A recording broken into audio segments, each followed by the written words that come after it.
Leaders from more than a dozen African countries have gathered in Berlin for the G20 Compact with Africa summit in a bid to bolster investment in the world's poorest but fastest growing continent. Germany has pledged €4 billion in funding for sustainable energy projects in the region.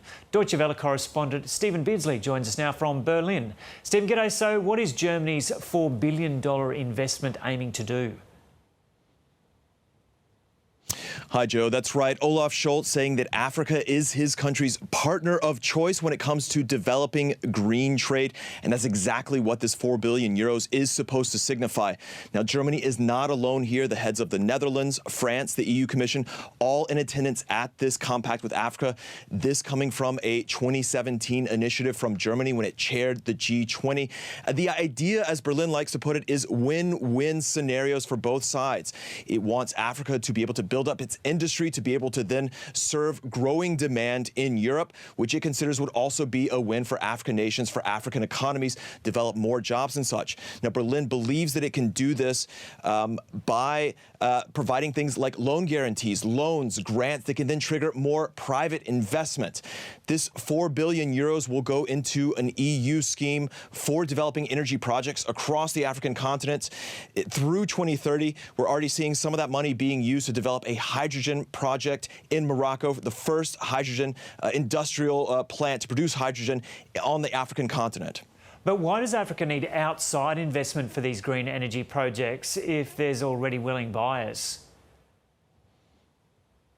Well, if you look just at hydrogen, for example, we know that a lot of the research behind producing hydrogen, moving it around, has been done in Germany and in Europe in recent years. Institutes like Fraunhofer in Germany or the Max Planck Institute putting a lot of effort into this. But in terms of the scale needed to develop it, the scale of resources when it comes to the wind, the solar, the access to seawater, Africa, right next to Australia, in fact, one of the places that can really produce at a scale that cannot be produced in Europe. And that's why there's such interest in this. However, the money and the capital needed for it isn't there in Africa right now.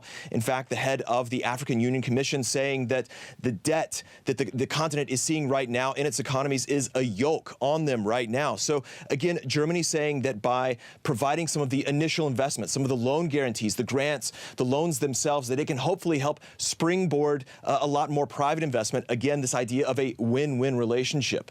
So economics was the primary focus on this summit, but did migration come up too? Yeah, energy really was the focus of this summit, but migration is never far behind when it comes to the relationship between Africa and Europe.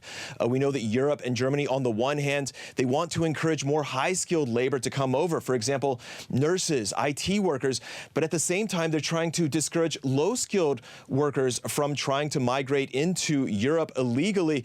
This has become a hot political issue back at home. In fact, in the past month, Olaf Scholz, the Chancellor of Germany, vowing to speed up deportations in response to the political pressure that he's facing. But for that, he needs the help of the African continent, of African leaders. That's why we've seen more members of his government here in Africa or there in Africa, including the Chancellor himself in recent weeks. But it goes beyond energy. It goes beyond migration.